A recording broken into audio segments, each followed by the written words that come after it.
Assalamualaikum warahmatullahi wabarakatuh. Perkenalkan, nama saya Hoirun Ferramadan dari jurusan Teknik Elektro dengan NIM 33322100045. Di sini saya akan menjelaskan tentang kesetimbangan kimia bagian 2. Dalam PowerPoint ini, saya akan menjelaskan beberapa hal. Yang pertama itu ada faktor yang mempengaruhi kesetimbangan kimia. Yang kedua, menentukan tetapan kesetimbangan berdasarkan tekanan Kp beserta contoh soal. Yang ketiga, hubungan Kc dan Kp beserta contoh soal. Dan yang keempat, aplikasi reaksi kesetimbangan di industri. Yang pertama, kita akan membahas faktor-faktor yang mempengaruhi kesetimbangan kimia. Yang pertama itu suhu, kemudian ada konsentrasi, yang ketiga ada katalis, dan yang keempat itu ada tekanan dan volume. Yang pertama kita akan bahas suhu. Perubahan suhu mempengaruhi pada kesetimbangan eksoterm dan endotherm. Kenaikan suhu mengakibatkan kesetimbangan bergeser ke arah endotherm. Sebaliknya, penurunan suhu akan mengakibatkan kesetimbangan bergeser ke arah eksoterm. Perubahan suhu mengakibatkan perubahan pada harga K. Pada reaksi endotherm, delta H lebih dari 0. Peningkatan suhu mengakibatkan harga K semakin besar, sedangkan penurunan suhu mengakibatkan harga K semakin kecil. Pada reaksi eksotherm, delta H lebih kecil daripada 0. Peningkatan suhu mengakibatkan harga K semakin kecil, sedangkan penurunan suhu mengakibatkan harga K semakin besar. Kemudian ada konsentrasi. Jika konsentrasi diperbesar, kesetimbangan akan bergeser dari arah zat yang konsentrasi diperbesar menuju konsentrasi yang lebih kecil. Sebaliknya, jika konsentrasi diperkecil, kesetimbangan akan bergeser ke arah zat yang konsentrasi diperkecil. Dapat disimpulkan bahwa kesetimbangan akan menuju ke arah yang konsentrasinya lebih kecil. Perubahan konsentrasi tidak mengakibatkan perubahan harga K. Yang ketiga ada katalis. Katalis merupakan zat yang ditambahkan ke dalam larutan untuk mempercepat laju reaksinya. Penambahan katalis tidak akan mempengaruhi kesetimbangan. Hal ini karena katalis hanya mempercepat tercapainya kesetimbangan. Dan yang terakhir ada tekanan dan volume. Pengaruh tekanan berkebalikan dengan pengaruh volume. Apabila tekanan diperbesar, maka volume akan mengecil dan kesetimbangan akan bergeser ke arah zat yang jumlah koefisiennya lebih kecil. Sebaliknya, jika tekanan diperkecil, maka volume akan diperbesar dan kesetimbangan akan bergeser ke arah zat yang jumlah koefisiennya lebih besar. Perubahan tekanan dan volume tidak mengakibatkan perubahan harga K. Bagian 2. Menentukan ketetapan kesetimbangan berdasar tekanan Kp. Tetapan kesetimbangan berdasarkan tekanan gas dinyatakan dengan notasi Kp, yaitu hasil tekanan parsial gas-gas hasil reaksi dibagi dengan hasil kali tekanan parsial gas-gas per reaksi. Masing-masing tekanannya menurut persamaan tekanan parsial gas dipangkatkan koefisiennya menurut persamaan reaksi. Menurut persamaan reaksi, MA kali G ditambah NB dikali G kali D kali PC kali G ditambah QD kali G. Maka Kp sama dengan PC pangkat B dikali PD pangkat Q dibagi PA pangkat M, PB pangkat N. Dan di sini ada penjelasannya ya. Di sini ada contoh soalnya. Sejumlah 2 mol gas N2O4 ditempatkan ke dalam ruangan dan bereaksi setengahnya, menghasilkan 2 mol gas NO2. Jika tekanan dalam sistem tersebut sebesar 2 atm, berapakah nilai konstanta kesetimbangan parsial gas reaksi tersebut? Pembahasan.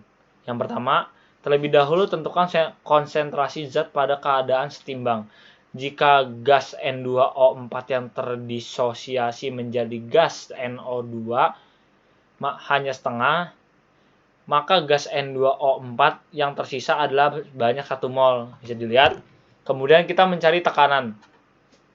Pn2O4 sama dengan mol N2O4 dibagi total mol reaksi dikali 2 atm sama dengan 1 mol dibagi 3 mol dikali 2 atm sama dengan 0,66 atm.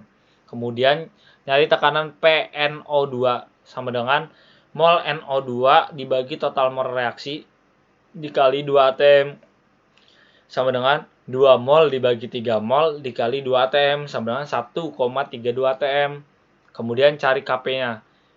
PNO2 pangkat 2 dibagi PN2O pangkat PN2O4 sama dengan 1,32 pangkat 2 dibagi 0,66. Itu akan menghasilkan 2,64 atm. Maka konstanta kesetimbangan reaksi bolak-balik gas N2O4 menjadi NO2 adalah sebesar 2,64 atm. Di sini kita bahas hubungan Kc dan Kp. Hubungan Kc dan Kp itu adalah kita dapat menentukan Kp dan Kc dari suatu reaksi. Bisa dilihat di sini ada rumusnya. Kp sama dengan PR pangkat C dikali PS pangkat D dibagi PM pangkat A dikali PN pangkat B. Ini ada penjelasannya. PR itu sama dengan R kali RT, PS itu S kali RT, PM itu M kali RT, dan PN itu N kali RT. Dan KC itu adalah R pangkat E pangkat C, S pangkat D dibagi M pangkat A, N pangkat B. Kemudian kita masukin nih ke KP.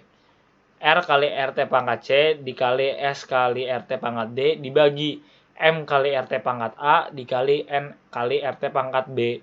Kemudian pisahin R pangkat C, S pangkat D dikali RT pangkat C tambah D kebagi M pangkat A dikali N pangkat B dikali RT pangkat A tambah B. Kemudian kita pisahin yang ini, kita ganti KC sama dengan RT pangkat C tambah D bagi RT A pangkat B. Kemudian KC RT C tambah D dikurang A tambah B. KP sama dengan KC RT sama dengan pangkat delta N. Di sini ada contoh soal juga. Reaksi kesetimbangan N2O4 dibolak-balik 2NO2. Koefisien delta N, selisih jumlah koefisien gas produk kanan dan jumlah koefisien gas reaktan kiri. Delta N sama dengan 2 kurang 1, delta N sama dengan 1. Hubungan antara harga Kc dengan Kp, Kp sama dengan Kc, RT kali delta N. 0,489 sama dengan Kc dikali 0,082 kali 300 pangkat 1. 0,489 sama dengan 24,6 Kc. Kc sama dengan 0,489 dibagi 24,6. Kc sama dengan 0,0199 dibulatin jadi 0,02. Maka harga Kc pada suhu tersebut adalah 0,02. Aplikasi reaksi di kesetimbangan di industri. Yang pertama itu ada pembuatan amonia. Ini salah. Pembuatan amonia merupakan gas tidak berwarna, mudah larut dalam air, berbau khas, dan merupakan senyawa nitrogen yang sangat penting. Amonia banyak digunakan sebagai pelarut, bahan peledak, obat-obatan, dan bahan dasar pupuk. Amonia dibuat dengan cara mereaksikan gas nitrogen dengan gas hidrogen. Proses pembuatan amonia pertama kali dilakukan oleh Fritz Haber dan Carl Bosch. Oleh karena itu, proses pembuatan amonia dikenal dengan proses Haber-Bosch. Yang kedua ada pembuatan asam sulfat H2SO4. Pembuatan asam sulfat dilakukan melalui proses kontak. Caranya dengan membakar belerang murni di udara agar terbentuk gas SO2. Reaksinya SES tambah O2G menjadi SO2G.